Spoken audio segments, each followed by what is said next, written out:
Everyone, welcome to all on my YouTube channel. I hope आप बहुत अच्छे होंगे, आपकी जो प्रिपरेशंस है वो बहुत अच्छे से चल रही होगी।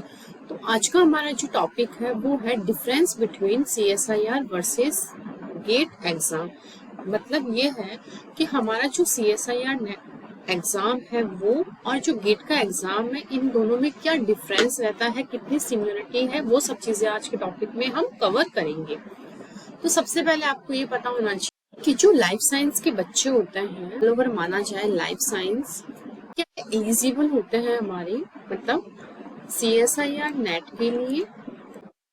एंड आपको ये पता होना चाहिए जो CSIR नेट की एग्जाम होती है, इसमें क्या होता है, आपको JRF मिलती है एंड नेट मिलता है LS, मतलब लेक्चरशिप।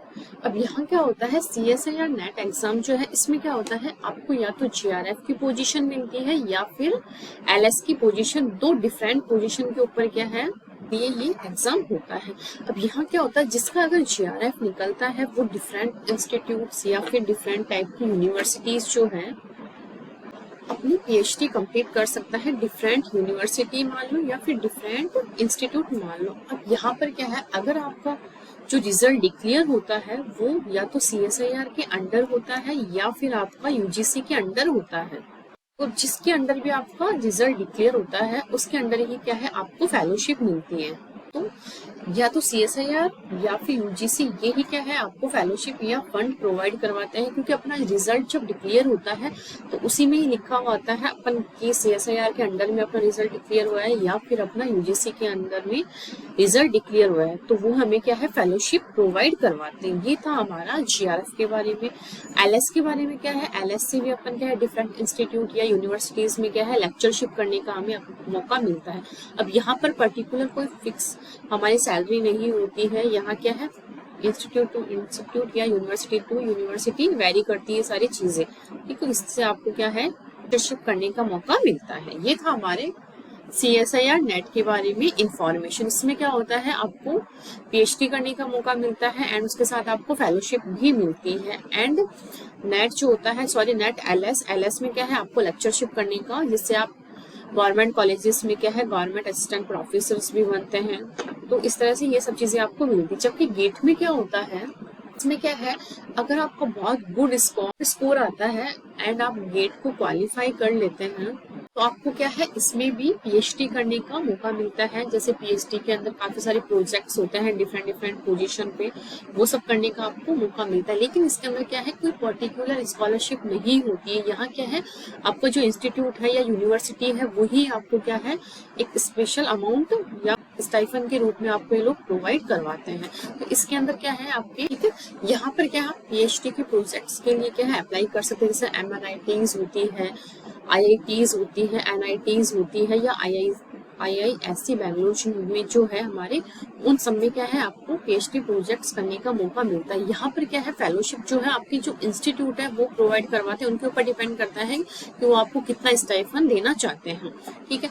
अब आपको एक चीज और बताना चाहूँ, हमारी जो गेट और CSIR का जो सिलेबस होता है ये आपस में कितना मैच करता है। CSIR में क्या है, 13 डिफरेंट टाइप की यूनिट्स होती है एंड हमारे गेट में आपको पता है जनरल एप्टीट्यूड आता है, केमिस्ट्री आती है एंड उसके बाद आपके 5 सब्जेक्ट होते हैं। और पांचों में से आपको 2 सब्जेक्ट कोई भी आप चूज कर सकते हैं, जैसे कि बायोकेम हो गया, फूड टेक्नोलॉजी हो गया, जूलॉजी हो गया, बॉटनी हो गया एंड माइक्रोबायो। तो आप इनमें से कोई भी 2 कॉम्बिनेशन आप ऑप्ट कर सकते हैं।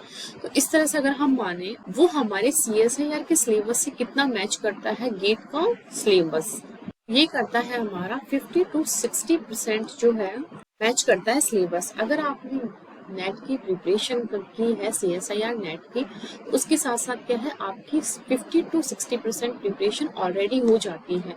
क्योंकि यहाँ पर अगर थोड़ा सा डेप्थ में पूछा जाता है तो आपके वो कंसेप्ट आपके क्लियर हो जाते हैं जो CSIR नेट की प्रिपरेशन करते हैं तब।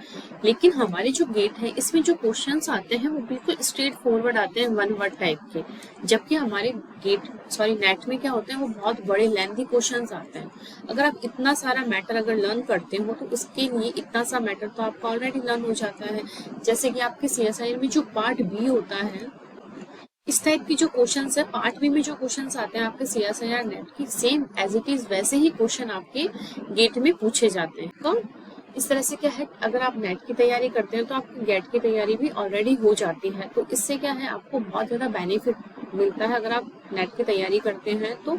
और उसके अलावा जो एक्स्ट्रा पोर्शन है, जैसे जनरल एप्टीट्यूड हुआ, आपका केमिस्ट्री हुआ, उसको आपको अलग से प्रिपेयर करना होता है। सब्जेक्ट तो ऑलमोस्ट आपका रेडी हो जाता है, उसमें 40% आपको अलग से थोड़ा लर्न करना पड़ता है। जो मेमोरी वाली चीजें होती है, स्ट्रेट फॉरवर्ड कंसेप्ट वाली चीजें जो है वो अपन जो नेट का सिलेबस होता है उसी से अपन कवर करते हैं, वही सारा गेट में आ जाता है, उतना इनफ होता है।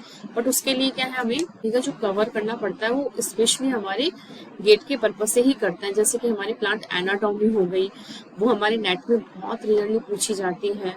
ठीक है, इकोनॉमिक बॉटनी हो गई हमारी, वो चीज भी हमारे गेट में बहुत ज्यादा पूछी जाती है। प्लांट पैथोलॉजी हुई, ये सारे सब्जेक्ट जो है हमारे वो गेट में बहुत ज्यादा पूछे जाते हैं। जबकि ऐसे क्वेश्चन जो है हमारे नेट में, CSIR नेट में बहुत रेयरली पूछे जाते हैं, बी पार्ट में भी नहीं पूछे जाते। तो ये थोड़ा सा क्वेश्चन जो है वो डिफरेंट हो जाता है हमारे CSIR का गेट से। तो आपको बता दिया है मैंने क्या क्या इसके अंदर डिफरेंस होता है, क्या क्या सिमिलरिटी होती है। क्योंकि इसके अंदर क्या है, हमारी फेलोशिप हमारी खुद की CSIR फंड करता है या फिर हमारे UGC हमें खुद देता है। जबकि गेट में ऐसा नहीं होता। गेट में जो आपका इंस्टीट्यूट है वो ही आपको फेलोशिप देगा, और वो कितनी देगा वो उस इंस्टीट्यूट या यूनिवर्सिटी के ऊपर डिपेंड करता है कि वो कितना फेलोशिप आपको देना चाहता है। यहाँ एक कोई पर्टिकुलर गाइडलाइन नहीं होती कि आपको इतनी ही फेलोशिप मिलेगी। एंड यहाँ पर आपको क्या है, अच्छे अच्छे इंस्टीट्यूट से आपको PhD या प्रोजेक्ट करने का मौका मिलता है। जैसे IITs हुई, NITs हुई, IISc बैंगलोर हुआ। सो आपको यहाँ तक जो भी मैंने डिफरेंस समझाया है वो आपका क्लियर हुआ होगा। फिर भी अगर आपको कोई डाउट रहता है तो आप कमेंट सेक्शन में पूछ सकते हैं। और वैसे मैंने एक सीरीज चला रखी है आपको गेट 2025 के लिए। प्लांट मॉर्फोलॉजी मैंने कवर करवा दी है, एनाटॉमी हमारा चल रहा है, फिर उसके बाद हम देखते हैं कौन सा टॉपिक करवाते हैं। उसके बाद मैं सोच रही हूँ प्लांट फिजियोलॉजी जो है आपकी, वो बहुत अच्छा पोर्शन कवर करती है आपका गेट के लिए भी, तो मैं आपका वो करवा दूँ। अगर आप चाहते हैं कि कुछ और करवाऊँ मैं, तो उसका सजेशन भी आप मुझे कमेंट सेक्शन में दे सकते हैं। और अगर अभी तक आपने चैनल को सब्सक्राइब नहीं किया है तो प्लीज़ इसे लाइक कीजिए, सब्सक्राइब कीजिए, ज़्यादा से ज़्यादा लोगों को शेयर कीजिए। क्योंकि आप अगर हमें देखते हैं, पसंद करते हो, तो हमें भी आगे काम करने के लिए मोटिवेशन मिलता है। Thank you.